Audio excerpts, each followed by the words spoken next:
प्रदेश के अलग अलग क्षेत्रों में कैसा मौसम रहने वाला है। देखिए, बात करें समूचे मध्य प्रदेश की, तो लगभग जैसा मौसम अभी बना हुआ है, अधिकतम जो तापमान है वो करीब हम देखें तो 35 डिग्री तक बने हुए हैं अलग अलग क्षेत्रों में। किसी जगह 32 डिग्री या 31, 33, 34 डिग्री, और जो निम्न तापमान है वो लगभग 12-13 डिग्री से लेकर 20 डिग्री के आसपास अलग अलग क्षेत्रों में मध्य प्रदेश के जिलों में देखने को मिले हैं। हम बात करें ये निमाड़ वैली, निमाड़ क्षेत्र की, तो यहाँ अभी भी अधिकतम तापमान है जो 35 डिग्री के आसपास जा रहे हैं, और उत्तरी मध्य प्रदेश में जो तापमान है वो अधिकतम तापमान जो है वो गिरने शुरू है, और यहाँ पर न्यूनतम तापमान भी जो है वो गिर चुके हैं। हम बात करें इन वेरी शॉर्ट पूरे मध्य प्रदेश की, लगभग जो है पूरे मध्य प्रदेश का जो मौसम है वो लगभग शुष्क बना रहेगा, और अभी भी जो है मध्य प्रदेश के सभी जिलों की बात करें तो औसत से अधिक तापमान, न्यूनतम और अधिकतम तापमान अभी बने हुए हैं, और ये अभी भी कुछ दिनों तक जारी रहेंगे। और जैसे ही इस माह का दूसरा सप्ताह की शुरुआत होगी तो थोड़ी सी तापमान में और राहत हमको देखने को मिलेगी। जो ठंड का असर है वो लगभग अभी जैसा बना हुआ है वैसे ही रहने वाला है। और आगे की तरफ हम बढ़ते हैं कि जो मध्य प्रदेश के अलग अलग एग्रो क्लाइमेटिक जोन है, तो उसमें खेती की कौन सी गतिविधि किस क्षेत्र में आप कर सकते हैं, उसके बारे में एक महत्वपूर्ण चर्चा हम करने जा रहे हैं।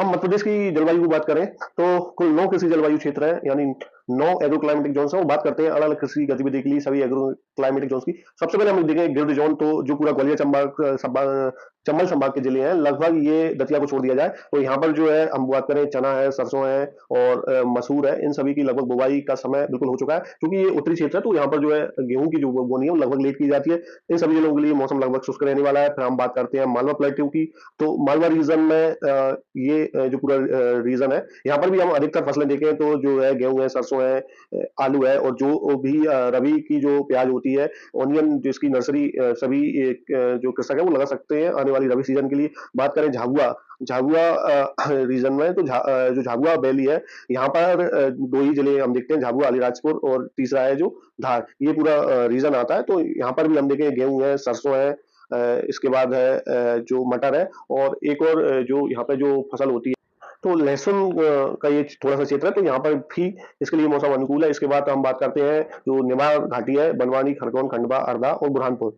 यहाँ पर जो है गेहूं की बुवाई थोड़ी जल्दी कर देनी चाहिए, क्योंकि जो बाद में है वो तापमान, जब गेहूं परिपक्वता की ओर होता है तो यहाँ पर तापमान है वो जल्दी बढ़ जाते हैं। तो समय रहते हैं यहाँ पर गेहूं की बोनी, और रबी के लिए जो प्याज की जो नर्सरी होती है, पौध लगाने का कार्य यहाँ पर किया जा सकता है। इसके बाद जो मध्य नर्मदा का क्षेत्र है, नरसिंहपुर और नर्मदापुरम, यहाँ पर जो जितना जल्दी हो सके राइस की हार्वेस्टिंग के बाद जो भी गेहूं की बोनी की जाती है, मसूर, सरसों है, उसकी जल्द बोनी का ये समय रहता है। फिर इसके बाद जो बिंद का पूरा विंध्याचल क्षेत्र है, सागर, दमोह, विदिशा, भोपाल, रायसेन, सीहोर, ये थोड़ा सा मिक्स टाइप रहता है। यहाँ पर जो अधिकतर जो फसलें हैं लगभग जो हम कहें आखिरी अक्टूबर और प्रथम से लेकर जो तृतीय सप्ताह तक होता है, लगभग सभी फसलों की बुवाई यहाँ पर कर देना चाहिए। इसके बाद देखिए बुंदेलखंड का पूरा पठार, दतिया है, निवाड़ी है, टीकमगढ़ और छतरपुर, यहाँ पर जो मसूर है, चना है, यहाँ की अर्ली सोइंग ज्यादा अच्छी रहती है, क्योंकि यहाँ मॉइस्चर कंजर्व जितना अच्छा रहता है, क्योंकि ड्रॉट प्रोन एरिया है, या कहें जो सीमे क्षेत्र है, जो पानी है, जो सिंचाई है, उसके लिए रिस्ट्रिक्टेड एरिया है। तो यहाँ पर जो भी फसलें हैं उनकी जितनी जल्दी बुवाई होगी उतना ज्यादा अच्छा फसल उत्पादन के लिए रहेगा। फिर इसके बाद हम देखते हैं पूरा कैमोर प्लेटू, जिसमें उत्तर रीवा, सतना से लेकर दक्षिण सियोनी, बालाघाट के अलग अलग जिले शामिल रहता है। तो यहाँ पर जो है मटर की बोनी भी जितनी जल्दी हो जाती है उतना अच्छा रहता है, क्योंकि यहाँ पर अधिकतर जो चावल धान की फसल है वो लगभग कटाई या हार्वेस्टिंग चल रही है, या पूर्ण होने को है। तो उसके बाद जैसे ही समय मिले यहाँ पर भी जो अधिकतर फसलें हैं उनकी बुवाई कर देनी चाहिए। और फिर हम आते हैं सतपुड़ा रीजन, बैतूल और छिंदवाड़ा।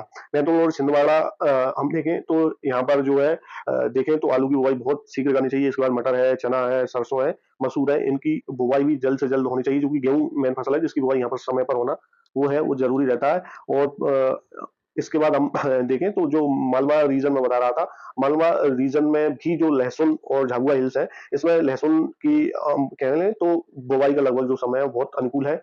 और इसके बाद पूरे मध्य प्रदेश की करें तो लगभग जो तापमान में ज्यादा कोई अंतर अभी देखने को नहीं मिला है। दूसरे सप्ताह में हो सकता है कि सप्ताह के अंत में थोड़ा सा तापमान और गिरने को देखने मिले। और चूंकि अभी क्या हो रहा है कि जो ठंड का जो हवाएं आनी थी वो किस कारण नहीं आ पा रही, उसकी ऊपर भी हम चर्चा करते हैं। आमतौर पर क्या होता है जब मानसून की विदाई हो जाती है तो राजस्थान के पश्चिमी भागों के आसपास एक एंटी साइक्लोन, प्रति चक्रवाती हवाओं का, विपरीत चक्रवाती हवाओं का क्षेत्र बनता है। आप जानते हैं उत्तरी गोलार्ध में जब हवाएं घड़ी की सुई की दिशा में चलती हैं तो वो प्रति चक्रवात कहलाते हैं, और ये उल्टी हवाएं होती हैं चक्रवात की तुलना में। तो ये क्या करती हैं, इस तरह से चलती हैं, तो जो अफगानिस्तान है, पाकिस्तान है, और इधर के क्षेत्रों से ठंडी हवाएं आ रही होती हैं, वो इसके भारत के मैदानी भागों की तरफ यहाँ पर जो है इसको भेजने का काम करती है। लेकिन आप ये देखें एंटी साइक्लोन अभी इस जगह पर स्थित है, जो कि लगभग जो जो अधिक अपेक्षाकृत देखें तो गर्म हवाएं यहाँ पर रहती हैं, तो ये समुद्र से नमी भी इनको मिलती है। और इधर हम देखें तो पूरा जो अरब जो खाड़ी देश है, वहाँ पर अधिकतर जो डेजर्ट के क्षेत्र हैं, तो ये हवाएं थोड़ा गर्म होती हैं और यहाँ पर भी एंटी साइक्लोन बनता है, तो अक्सर ये ठंडी होती है। ये भी एक कारण है कि ये यहाँ पर अभी अपनी जगह से डिस्प्लेस्ड है, तो इसके कारण भी जो ठंड का असर है वो और ज्यादा हमें देखने को नहीं मिल रहा है। और जो पश्चिमी विक्षोभ जो आते हैं यहाँ पर कश्मीर के आसपास, वो भी लगभग अक्टूबर में हमको देखने को मिले थे। उसके बाद कोई भी सक्रिय पश्चिमी विक्षोभ अभी तक नहीं पहुंचा है, क्योंकि जब बर्फ गिरती है, बर्फ जमती है, तो जो बर्फी यहाँ से हवाएं आती हैं वो बर्फीली हवाएं होती हैं और मैदानी इलाकों तक तब ये पहुंचती हैं, तो ये तापमान को गिरने में जो है मदद करती हैं। तो ये एक कारण है। और उसके अलावा हम बात, एक कम दबाव का क्षेत्र ये उत्तर पूर्वी मानसून है, क्योंकि ये यहाँ पर बनेगा तो फिर से क्या रहेगा, जो तमिलनाडु क्षेत्र है, केरल है, आंध्र प्रदेश है, कर्नाटका है, यहाँ पर जो है उत्तर पूर्वी मानसून की जो हवाएं चलती हैं, तो ये जारी रहेंगी और यहाँ पर जो है दक्षिण भारत के राज्यों में जो है वो बारिश होती रहेगी। और फिलहाल मध्य प्रदेश के इस साप्ताहिक मौसम पूर्वानुमान के एपिसोड में इतना ही। बने रहिए आगे भी एग्रोमेट के साथ। तब तक के लिए जय हिंद, जय भारत, गुड बाय। सभी का बहुत बहुत धन्यवाद।